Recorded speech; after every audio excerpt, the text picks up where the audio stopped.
What's going on, everybody out there? If you watched TNA's Impact Wrestling tonight, Impact on Pop, then maybe you'll be watching this video. I don't know. I don't know how many views I'm going to get. I don't really care. I don't do these videos for views.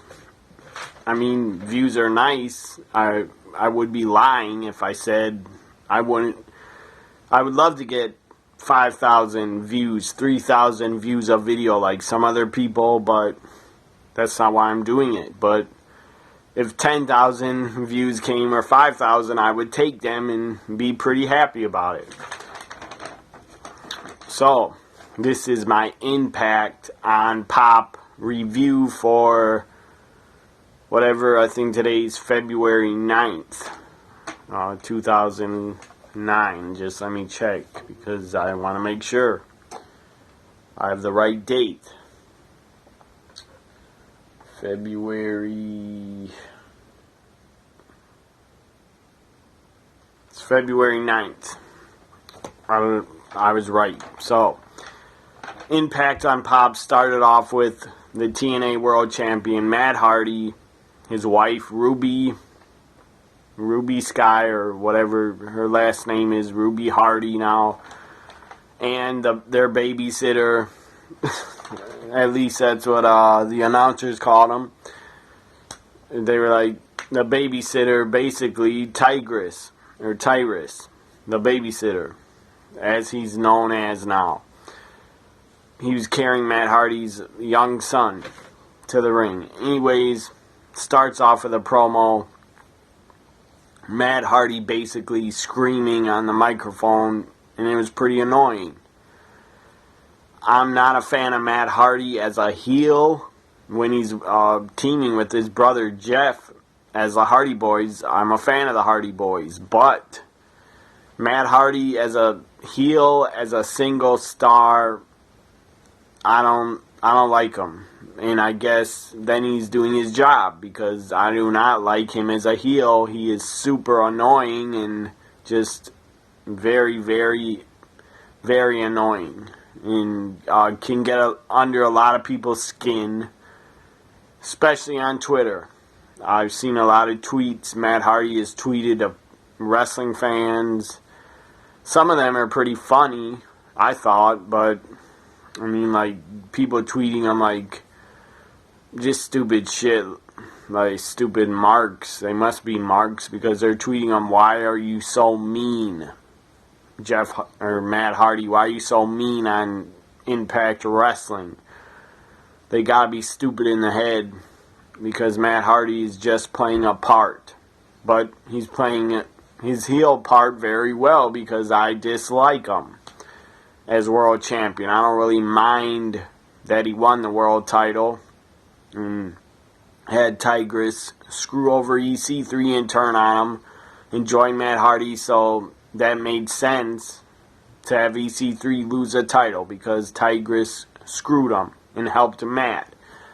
But I mean, I get people saying to Matt Hardy they gotta be stupid marks, or they gotta be half fucking retarded, tweeting them, "Why are you so mean?" And then Matt Hardy would tweet them back and say, or something like, "Get a life, you fucking loser." Or I don't think he swore at them, but he just said, "You're a loser, I'm a winner, and you'll never," he was saying to a lot of people, "You'll never be nothing but a loser." Stuff like that. But I thought that was pretty funny and pretty entertaining. But whatever. I guess if you attack Matt Hardy on Twitter, you should probably expect to get attacked back. So that's how I see it. Anyways, the Matt Hardy promo, the guy was yelling on the microphone, being a good heel, because the crowd was sick of it and didn't want to hear it. Then he yelling on the mic, continuing his promo, saying, "I'm calling out Dixie Carter tonight, and I want EC3 fired. On to the next segment. And it was a match. It was Bobby Lashley up against Bram. This was an okay match. I didn't really care who won. Lashley's a good talent. The guy's always been pretty good in the ring, but I just don't care about Lashley or Bram as wrestlers. I mean, they're both good wrestlers. They're good workers. I will admit that, but I'm not a fan of theirs. They just do nothing for me. I'm not a fan of theirs. So, anyways, Lashley was wearing a headband most of the match. That was pretty weird. I don't know. He's trying to look like Michael Jordan or something.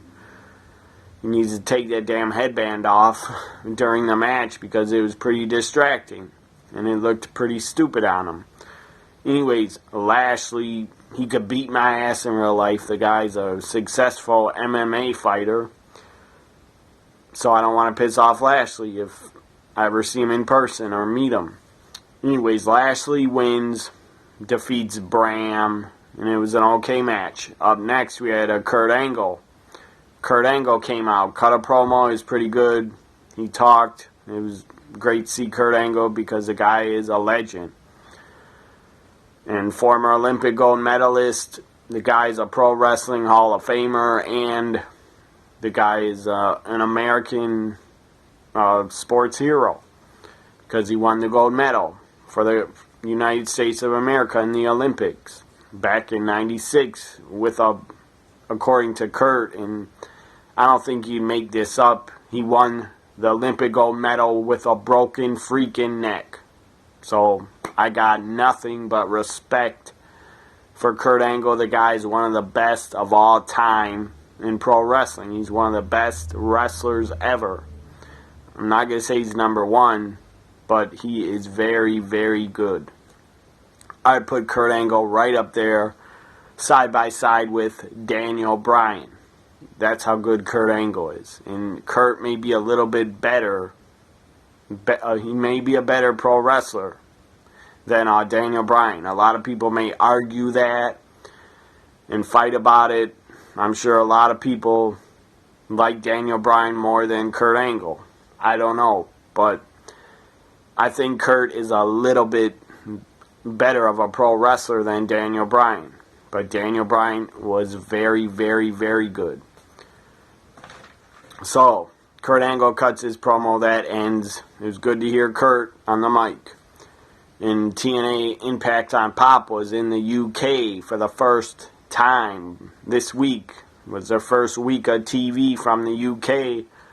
I believe they're going to do 4 more tapings. Not 4 more tapings. They already did the tapings. They're going to show 4 more Impact on Pops from the UK. So that'll be nice because it's a different crowd. The UK fans are way more into TNA, in my opinion, than the United States fans. The fans in America don't even want to go to TNA shows.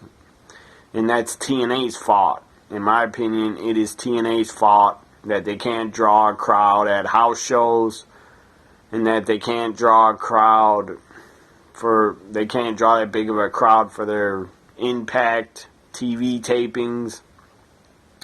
They always have to go to little buildings or casinos or casino halls.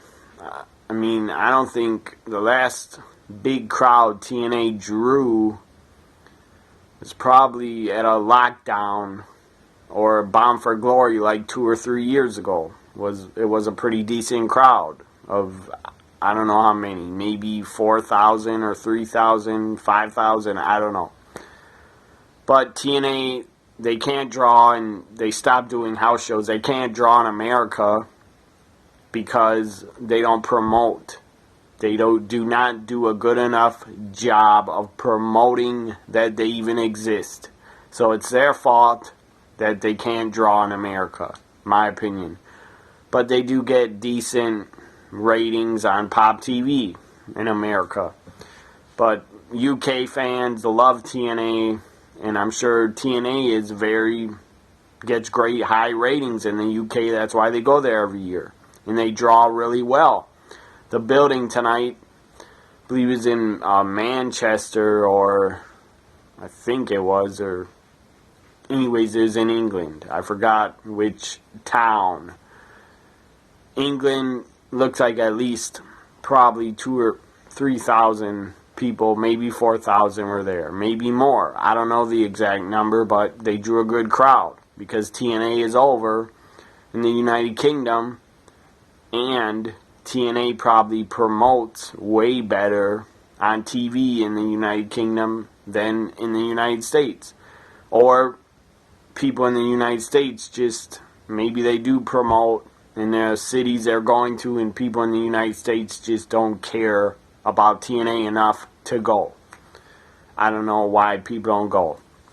If TNA did come to my city, I would go to a show because I've never been to a TNA show. And I'm sure the tickets wouldn't be that much. Anyways, up next, after the Angle promo, I went off topic talking about why TNA can't draw here. They don't got good promotion, or they don't got good promo. They don't got a good promoter like Vince McMahon and the WWE machine behind them. They do not have good promotion. That's why they can't draw in America, in my opinion. And the people in power running TNA are not doing good promotion and don't know how to draw crowds to their shows. You can have the best talent in the world, you can have the best talent roster in the world, but if you can't draw people to come to your shows, you're doing something wrong and not promoting the right way. TNA has a lot of great talent. They got Drew Gallows. They got, or Galloway, not Gallows, Drew Galloway. Kurt Angle, even though Kurt Angle retired and had his retirement match in TNA with Bobby Lashley, his last match. Because Kurt Angle, I will not be signing a new deal with TNA to be wrestling anymore. So he did have his last match in England against Bobby Lashley. Drew Gallows, they got Tigre Uno, he's a great talent. Rockstar Spud, EC3. These are not big names, but they are still great talents. Even Matt Hardy. I do not like him as a heel. He's very annoying, but he is a big name. And a lot of people know who Matt Hardy is. But as a world champion, I don't think he could draw a big crowd to come to a TNA house show just to see Matt Hardy. Up next was Trevor Lee, the new X Division champion, take on Tigre Uno. This was a decent X Division match.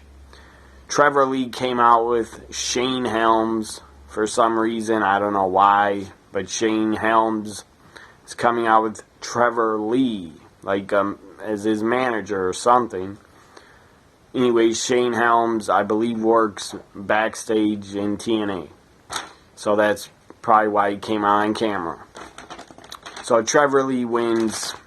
I expected that because he's an X Division champion. I don't know much about Trevor Lee.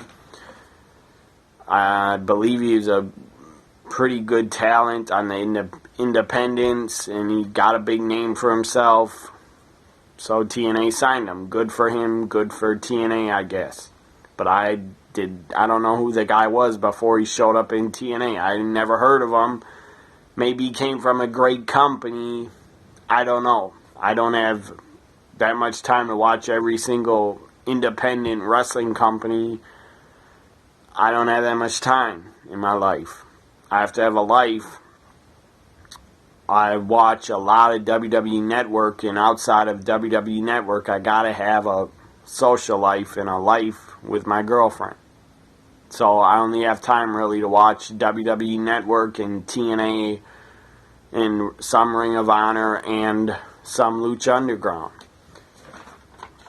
So Trevor Lee, as I said, defeated Tigre Uno. Up next, we had Beer Money come out.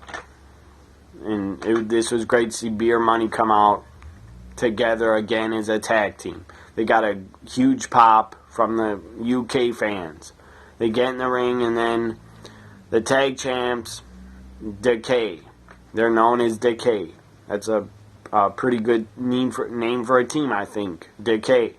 Abyss, the tag champs, Abyss and Crazy Steve. They come out with that crazy looking chick, has all that crazy looking skeleton clown makeup, zombie look, that crazy zombie chick look.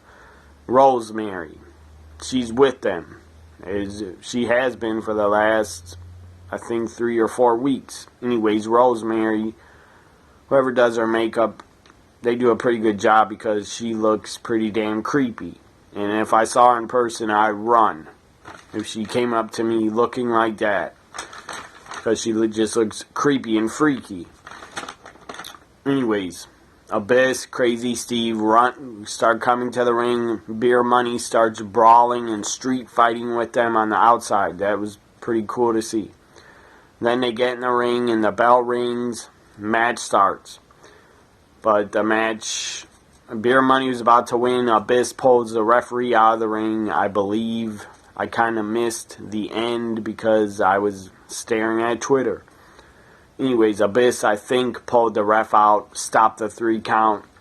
And then I think it was a DQ. Anyways, Crazy Steve, Abyss, Crazy Steve hits, I think, James Storm with the tag titles. Abyss pulls out Janice. We haven't seen Janice in a very long time. So Abyss brings Janice into the ring. And then Abyss and Crazy Steve bail, get out of the ring, and they leave. But they're standing outside the ring still with the tag titles, and the Wolves came in and saved Beer Money and attacked Crazy Steve and Abyss, and they bailed out of the ring. Then the Wolves get on the mic and are talking to Abyss and Crazy Steve like they want to challenge them for the tag titles, saying those are our belts and they want them back. The Wolves are a great team. I'm a fan of theirs. Eddie Edwards, Davey Richards on Twitter, they're great. They're very, very nice to their fans on Twitter. I've got many many likes and many retweets from Eddie Edwards and Davey Richards. Thank you for that. You guys are really nice. You're nice to your fans. So, Wolves say we want to challenge you to a match, and then Abyss gets on the mic and says next week we'll face you, but it's going to be a Monsters Ball match. So that should be pretty good next week. Monsters Balls are pretty much always really entertaining. And I believe this will be for the tag titles. Up next we had Ruby backstage walking up to Dixie Carter and started talking to Dixie. Ruby goes up to Dixie and says, and tells her tells Dixie what they want is what is best for their family. That's all they want. And then Dixie said, I don't know what Dixie said back to her, I don't remember. Something like, you'll get what's best for your family or something. And then Ruby walks away, has a smile on her face, looking like she thinks she just fooled Dixie to fire EC3. So up next we had the Knockouts match with a member of the Dollhouse involved. Jade took on Madison Rayne. Jade is a pretty good women's wrestler. TNA, I don't think, has used her that good, putting her in the Dollhouse, but whatever. That's what they decided to do with her. I believe she was in Shimmer a couple times, maybe a lot. And she's been in other companies. Jade is a damn good women's wrestler. Madison Rayne, I used to be a huge Madison Rayne fan. 2010, 2011, I thought Madison Rayne was great. That's when she was in her prime, in my opinion. Not that she doesn't look good now, and she can still wrestle, but Madison Rayne, in my opinion, was at her best in 2010 and 11. So, the match ends, I think, in a DQ. I don't really remember. I was on Twitter most of the show, so I missed some parts. Anyways, I think the Dollhouse started attacking Madison Rayne. I'm talking about Rebel, part of the Dollhouse, Rebel, Jade, and Marty Bell. They are attacking Madison Rayne. She's all alone. And Awesome Kong. Why was Awesome Kong not with the Dollhouse? It looked like Awesome Kong a couple weeks ago took over as a leader of the Dollhouse. Well, Awesome Kong got released by TNA last weekend, a couple days ago. I think I read the news on Saturday that Awesome Kong and TNA have parted ways. Basically said in the article that TNA has released Awesome Kong because of her backstage incident that she had with Rebby Sky, Matt Hardy's wife. Again, I don't know Rebby's last name. I'm sure it's Hardy, but I'll call her Rebby Sky. Awesome Kong, supposedly, I'm sure it's true, and I'm sure Awesome Kong had the right to do this because she wanted to confront Rebby Sky for something that happened between the two at an indie show or somewhere. Awesome Kong, it was obvious she did not like Rebby, or she wouldn't have done this. So, the altercation happened, supposedly, and I'm pretty sure it happened, or else TNA went to release Awesome Kong. She grabbed Rebby's bags, threw them out of the locker room, and wouldn't let her stay in the locker room and get dressed with the other knockouts and the other wrestlers. I'm sure the knockouts probably have their own dressing room because they're not going to be dressing with the guys. That would be kind of wrong. Anyways, she threw her bags out of the locker room, and then after that, I believe she went up to Rebby and started choking her and put her hands around Rebby's neck. At least that's what I read. And Rebby had some marks on her neck. So, and then some of the TNA agents broke it up. And they probably sent Kong home after doing that, and then they decided to release her, or Kong probably told TNA, I don't want to be here anymore. Just release me and let me go. I don't know if Awesome Kong is going to return to wrestling, and I don't see her going back to WWE at all. I just don't, because I don't think WWE is looking to hire Awesome Kong back and bring her back as Karma. I don't think they'll do that because they have Nia Jax, and she looks very similar to Kong, in my opinion. So WWE's building Nia Jax, in my opinion. They're building her like Awesome Kong was built in TNA to be a monster and a killer and not be defeated by anybody, really. Even though Nia Jax lost and tapped out or passed out to Bayley. But Nia Jax losing to Bayley, that won't hurt her, because within a year she'll probably win the NXT Women's title. Anyways, and Nia Jax, I believe, will get better in the ring. Also, with more training and learning from having matches all over the country with Bayley, who is a great worker and can carry anybody. So, I don't think Kong will be back in WWE. They won't hire her again. She'll probably work on the indies, and she'll probably make a lot of money. She could even go to Japan and probably make a lot of money. So Kong will be fine out of TNA. She probably wasn't that happy with being in TNA, even though her and Gail Kim started a feud, I think a couple months ago, and they were wrestling each other again and have some decent stuff. So it kind of sucks for the Knockouts division that Awesome Kong is no longer in TNA when she just returned last January. I mean, TNA was on Destination America, the first show. Awesome Kong made a surprise appearance and came back to TNA.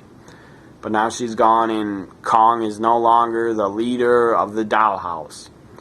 The Dollhouse, with 3 members, Rebel, Jade, and Marty Bell, it's kind of pointless to keep the Dollhouse around. I heard that Billy Corgan, who is a backstage part of the TNA's creative team, Billy Corgan worked real closely to the Dollhouse and kind of got them over when Taryn Terrell was basically the leader of the Dollhouse, in my opinion. The Dollhouse was at their best when Taryn Terrell was the leader. They just were. And Taryn Terrell became a pretty good worker, especially her matches with Gail Kim she had before she was in the Dollhouse.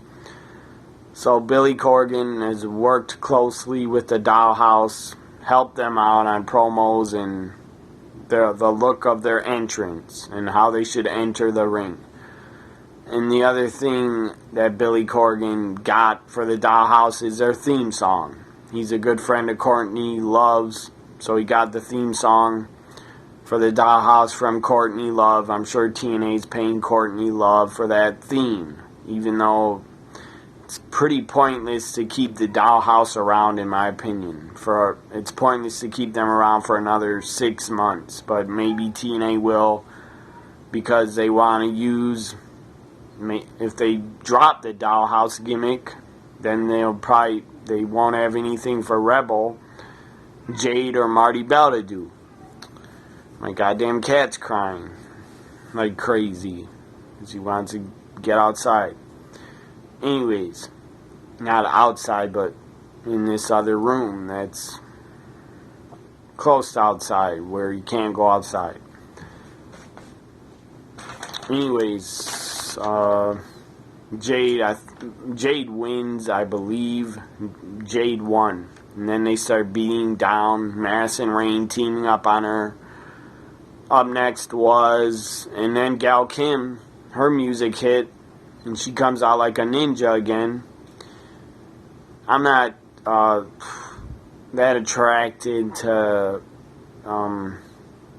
Gail. I'm not gonna say Gail Kim. I'm not that attracted to Asians, but Gail Kim is in great shape, and she is sexy as hell. Gail Kim to me is sexy as hell.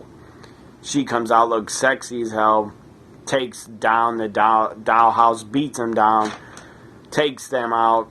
Gail Kim, one woman army. She took out the Dollhouse. That was cool to see. Up next, they were promoting Kurt Angle's on his farewell tour. Kurt Angle take on Drew Galloway. This was up next. It was a damn good match. Very good. I enjoyed it. Wasn't great, but it's very good. Kurt Angle loses. I was pretty shocked because he lost by tapping out. Drew Galloway wins by making Kurt Angle tap out. That was surprising, and that was pretty cool to see. Kurt Angle put over Drew like that on going on his way out of TNA, that Kurt Angle had put him over like that. That was cool. That was a nice thing for Kurt to do that, to lose to Drew by tapping out. And that will help Drew in the future in TNA. That will really help him getting a tap-out victory over Kurt Angle, one of the best of all time. Up next was a final segment of Impact on Pop.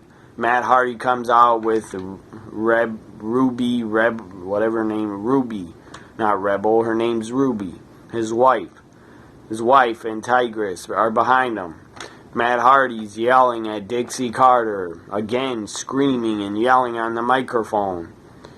He's okay at cutting a promo, but he just is really annoying because he's always yelling on the mic. But it works for him because he is a heel. So he's yelling at Dixie Carter, "You fire EC3, fire his ass." He kept saying, "Fire his ass, fire his ass." He doesn't belong here in TNA. And then Rockstar Spud, his music hits. He comes out. I'm a fan of Rockstar Spud. I tweeted that I think Rockstar Spud is a great talent. The guy is a great talent, in my opinion. He's entertaining on the mic, and he's pretty damn good in the ring. I enjoy Rockstar Spud as a talent. I think he's great.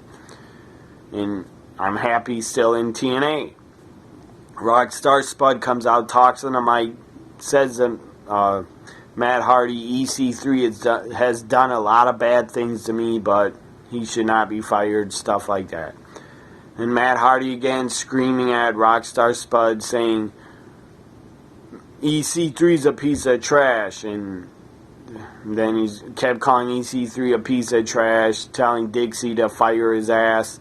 And then finally, EC3's music hits, the trouble, trouble, trouble, trouble, trouble, trouble, trouble. And then it keeps going on. I'm not going to repeat every single trouble that is said in his theme. That's a great theme. I really enjoy that theme song of EC3's. I think it's pretty good. Fits his character very well. It's a good theme. Whoever came up with it, it's pretty damn good. EC3 hits the ring. Him and Rockstar Spud beat the crap out of Hardy, and I'm not sure that much sure how I'm not that much sure if Rockstar Spud got that much involved in helping EC3 because I was on Twitter again. So, I did see I paid attention to probably 75% of the show. The rest is sketchy to me, but I do know who won a lot of the matches because I wrote them down. So, basically the finish of the show was EC3 coming out. Finally, we got to see EC3 on the damn show. He finally appeared. That was good because I'm a fan of his. The guy is a superstar. If they can build around EC3 in the next 2, 3 years, 5 years, they could build EC3 and TNA as their franchise, as a top star in TNA wrestling. That'll be good for TNA and EC3 if they build him as their number one guy, like they made AJ Styles back in the day. So, EC3 walks up the entranceway after everybody's laid out. Rockstar Spud is standing next to Dixie Carter. EC3 looks over at them for a second. I almost thought he was going to shake Rockstar Spud's hand because obviously now EC3 is a babyface. He didn't shake his hand, but he looked at them like, thank you for not firing me, I guess. Auntie, because Dixie Carter is supposed to be his auntie. And then he looked at Rockstar Spud like, thanks for showing up, or something like that. EC3 walks away, puts his arm up in the air, walks out. Impact on Pop ends, goes off the air. It's a pretty decent show. If I give it a rating, I would say tonight's Impact on Pop was a 6. It could have been, some matches could have been better, and some matches could have went on longer instead of ending so quickly, but it was TNA did a pretty good job tonight. They tried, and it was a pretty good show. Being the first show in the UK, I really had no doubt that it would be pretty good. Hopefully the next 4 weeks of TNA Impact on Pop from the UK, hopefully the next 4 weeks are really good. I hope they are. Because if TNA keeps putting out good shows, I will keep watching. And if they start getting really bad and boring, then I'll stop watching again. Like I had to stop last fall. I could not take it anymore when TNA kept having that world title series tournament. I could not take it anymore. I almost went insane, so I just stopped watching TNA for probably 2 or 3 months. Now I just started again in January. When TNA had their first show on Impact on Pop, that's when I started watching again, but right after Bound for Glory is when I stopped watching TNA on TV because I just couldn't take it anymore. As a fan of TNA, I had enough. But I'm back to watching them again. And hopefully they don't draw me away as a fan. Because I'll watch I mean, I'm a hardcore fan. I'll watch some boring wrestling and 3-hour Raws I'll sit through, but I'll mostly be on Twitter when they're on. Anyways, TNA has to do a lot of boring, crappy television to draw me away as a fan. And the main guys I'm a fan of, there's not that many. I'm a fan of Beer Money, The Wolves, Rockstar Spud, EC3, Drew Galloway, Kurt Angle, but Kurt Angle will be leaving soon. So that's 5-6 talents that I just named. More than 6 because I named Beer Money and The Wolves. Those are 4 guys. So whatever I named, 5 or 6 or 7 guys I just named that keep me watching TNA. Anyways, this was my Impact on Pop. Impact was in the UK for the first time in 2016 tonight. This was my Impact on Pop from the UK review. Hope you enjoyed it. Follow me on Twitter at TNA WWE Guy and at NXT WWE Guy. Hope you enjoyed my review. If you didn't have to watch. Bye for now, everybody.